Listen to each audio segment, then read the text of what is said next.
Well, needless to say, I'm deeply delighted to be here in lots of different kinds of ways.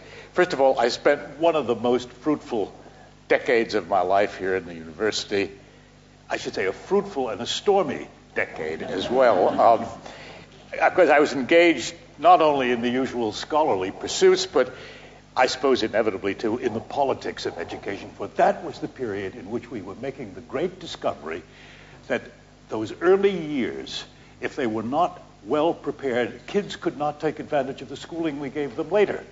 So we were pushing in the direction of some sort of notion. We weren't even using the words like Head Start then, but that was the general idea. We even had together a fiery little gang called the Oxford Preschool Research Group, and I'm glad to report that they're still a fiery little gang, because I had dinner with them last night. I can tell you that. So it's an interesting kind of thing too. And as I was saying at the dinner last night, it was funny because you see the issues that you're concerned with more clearly when you get into a new setting. It's like I was saying last night, it's like that old quotation about the fish will be the last to discover water.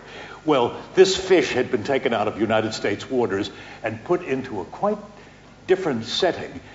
People who peculiarly spoke the same language as I did, moreover. So it was, to me, a very exciting time indeed. And now, I want to say more about those dawning days, because we were becoming absolutely convinced, that educational inequalities were the basic problem, what we in those days referred to as educational deprivation. And I think it was a sort of a fiery expression from it, but the feeling that everybody had the right to education, but that they were being deprived, and somehow that it was an inadvertent or maybe advertent way of keeping the class system alive, so that there was an added element that came into the picture at that point as well. And anyway, the research on young kids there was no question of the importance of that early childhood period, so we got into it and started working. So you can imagine my delight last summer when I was in Ireland. I ran out for a walk.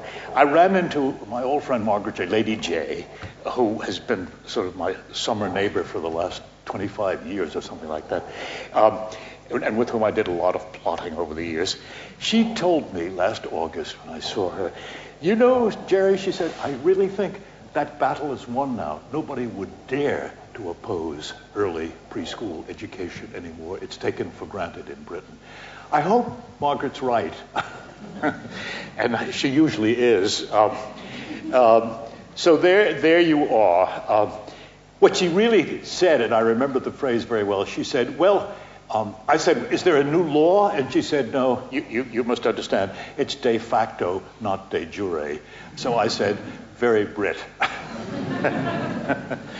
So I'm encouraged to use today's occasion, since the last shot through seemed to have worked fairly well, to try out another idea for the future.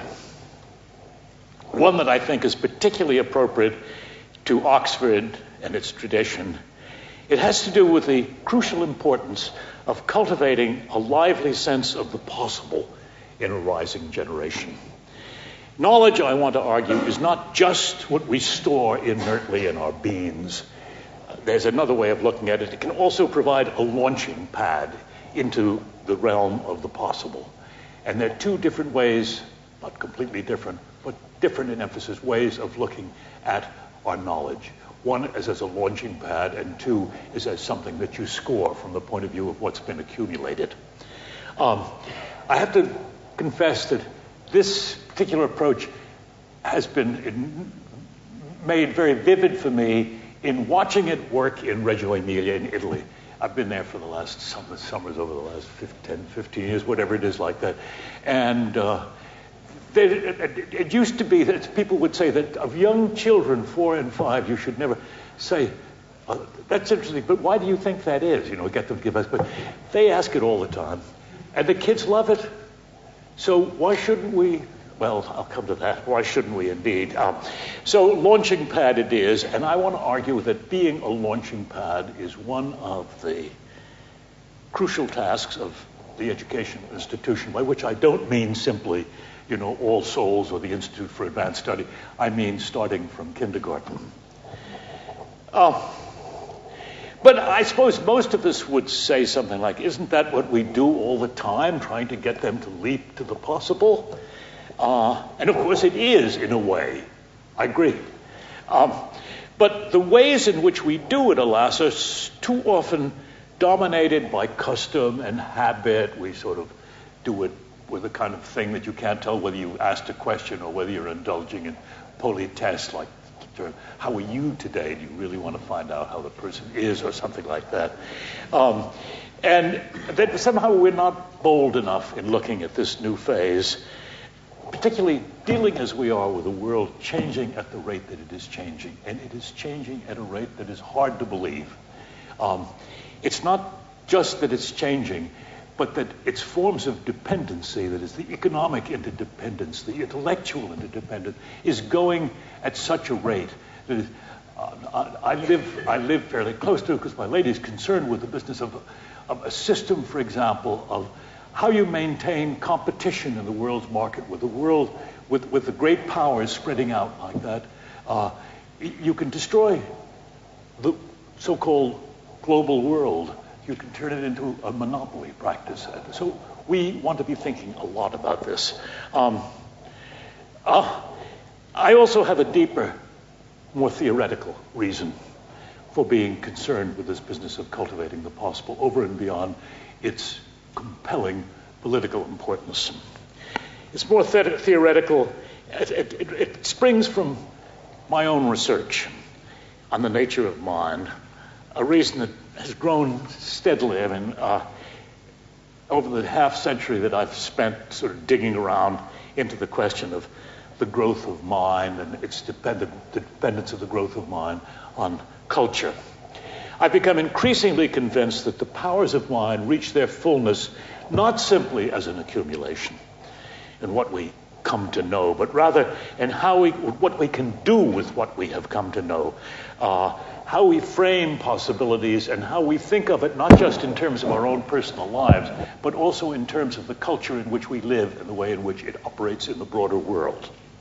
So let me be a bit autobiographical, if I may, about what's moved me in this general direction, and tell you a little bit that is a bit about sort of the history of psychology and the history of the way in which psychologists have looked at the nature of man.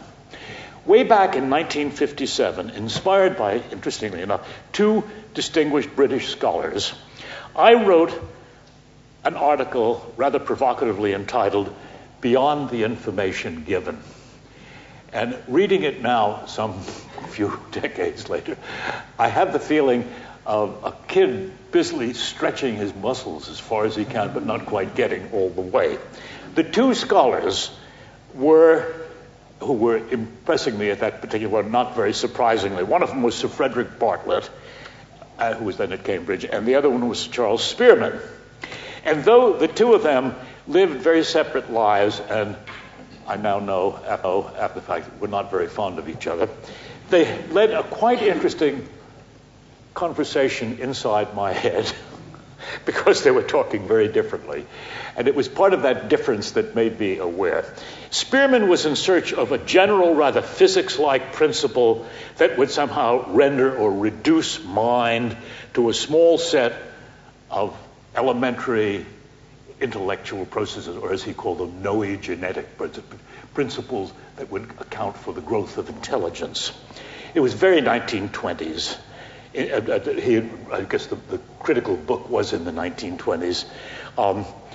And he was obviously inspired by the conservation theorems in physics. I mean, if you understand conservation of energy, mass, blah, blah, blah, blah, you understand all of physics, and he had feeling that you could say the same sort of thing for psychology. He duly arrived, in the grand manner of those times, at what he called these three noegenetic principles.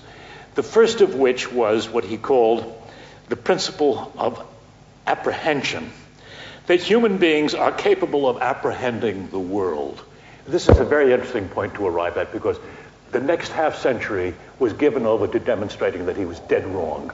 The fact of the matter is, you don't apprehend the world, you construct the world. And the whole movement of constructivism came in terms of the fact that the entryway, perception itself, was one of the most creative parts of intelligence. But the other two principles were kind of interesting, even though his human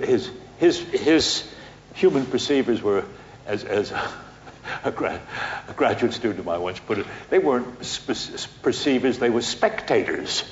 Now, his second and third principles were labeled, respectively, the eduction of relation and the eduction of correlates. Very nice. I mean, they have a nice poetic quality to them.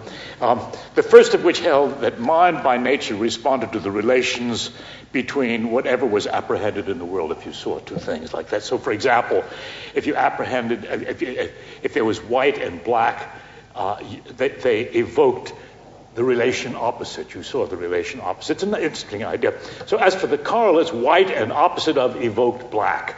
That was to be, those were the noegenetic principles, and out of that all was to come. So despite all of this elementarism, it was perfectly clear that Spearman was in search of some way of dealing with how, in God's name, we got beyond the information given and moved in the direction of grasping some meaning in the world. He doesn't say anything in that peculiar 1923 book about context. These people of his who lived, I think he was at the Institute of Education in London, wasn't he, Spearman? Well, the Institute of Education in London in those days was sort of the test tube bottle in which humankind lived, and there wasn't much about culture. Now, it was Bartlett, of course, who called the alarm on such reductive elementarism. And it's interesting, that was in 1932. He wrote a book called Remembering. And although Spearman's name only appears once in Bartlett's book, I wanted to check on this to be sure. It appears once in an early chapter of the book, and very politely, like, see Charles Spearman, blah, blah, blah, but neither plus nor. So he then proceeds in the next chapters to, in effect, destroy the whole of the Spearmanian enterprise, and says that meaning-making is the main function of mind, and that meaning-making is never to be regarded as something that happens intra-individual, that it has to be in connection with somebody else. It has to be shared. It has to be cultural. And so you get a culture-sensitive form of schematization that is shared in the world, and the human beings are capable, as he says, of breaking these down into small elements, but the fact of the matter is the small elements are only understandable in terms of their origin in these larger schematizations that we have. Such schematization, moreover, cannot be just private and individual. Never forget that. It has to be shared from the start. And his concern with culture, I love to psychologize psychologists. I think that I knew Bartlett fairly well toward the end, although I shouldn't put it that way because I always regarded him as kind of a hero type. But he, as a young man, had gone out to the Torres Straits Islands in New Guinea, and I think he had made the enormous discovery that not very many British psychologists of his period made, which is namely that the rest of the world is not made up of little Englishmen. that there are lots of other kinds of people in the world as well. So anyway, I read that book, Remembering, when I was an undergraduate.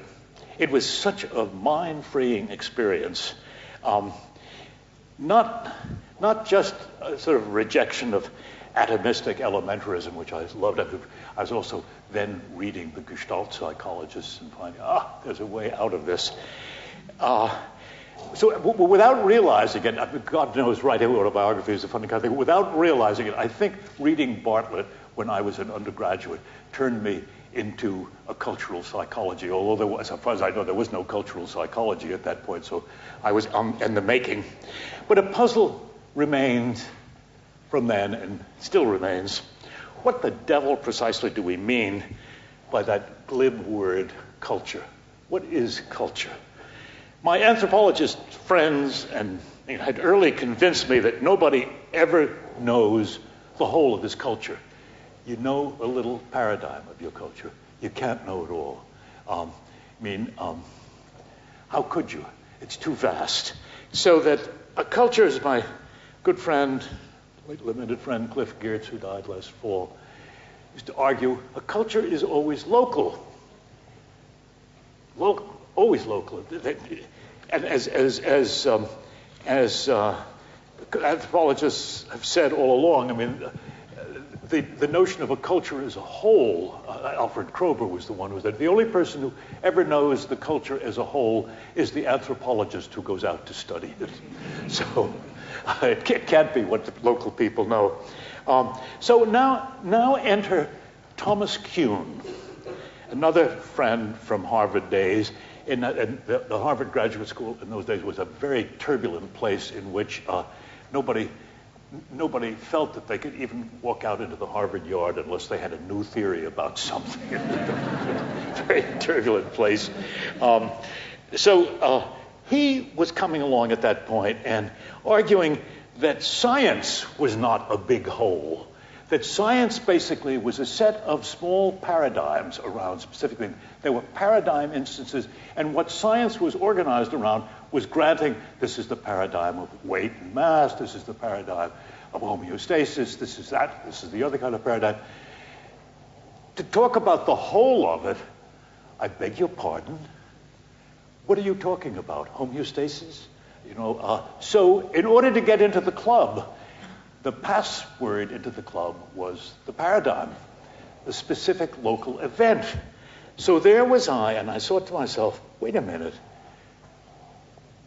When they talk about not knowing the whole of culture, maybe that's the way culture is organized around a kind of paradigm. That is, I know the paradigm, having lectured to classes in Oxford over a decade or so, how to deal with, I know that.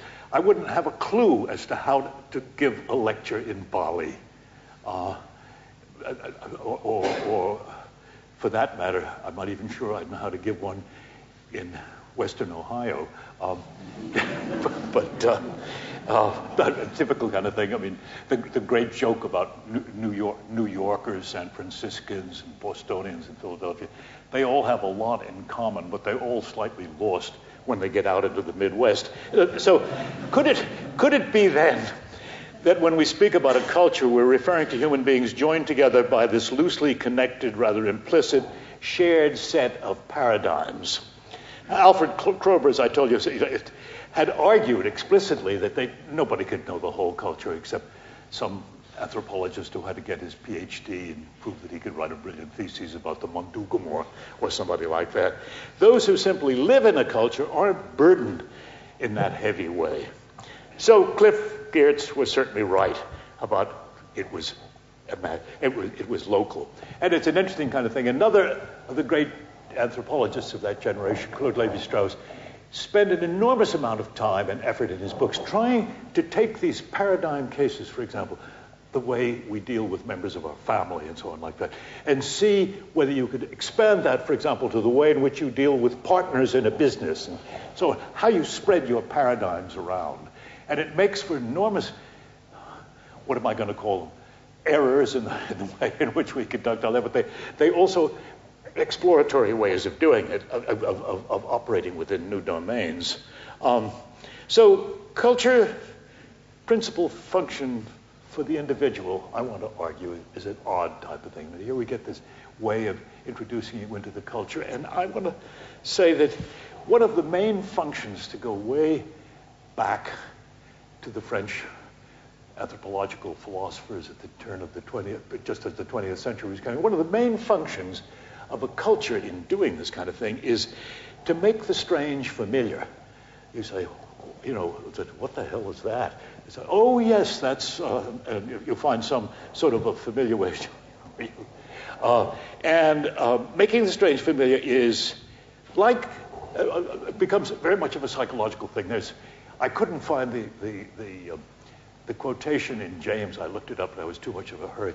James makes the function, one of the principal functions of mind is to, living in society, is to make things familiar, and uses the expression, the world equips us with the capacity to say, aha, thingamabob again. with emphasis on the again. But what's so interesting is that here we have this culture that comes along, gives us a sense of where things fit, thingamabob again, and it goes here. But also, there's one other kind of thing, too. It makes the strange familiar, but it also has ways of making the conventionally familiar strange again. It does both of these things. No known culture, for example, is without a means for doing both of these things. I mean, we have myths and so on like that. It is my childhood. I'm of that generation where my parents laid great stress on common sense and rationality. So if I would try any outsized explanation of things, they would say, "Oh, come on, a little common sense, Sonny." So I don't know. It does that. Yet there is this interesting kind of way in which we push in the direction of somehow saying, "Wait a minute, don't take that for granted. That's interesting, but." I mean, and it's the way in which, for example, the word, I mean, no intellectual or friendly conversation in Italian can proceed for more than 30 seconds without the word ma coming in, but, you know, but. C'est la même chose en français, mais. And we need it all the time. Now, it's very interesting. We do both. Interestingly enough, all the languages that I have looked at from the point of view of their grammatical structure have grammatical case markings for indicating the might or might not be. You can do it by case markings, which means that they're pretty deeply set in the language in an interesting kind of way. Now, it's principally through the use of both, making the strange familiar and the familiar strange, that we, and our culture, I might say, cultivates just such a sense of the possible that I'm talking about.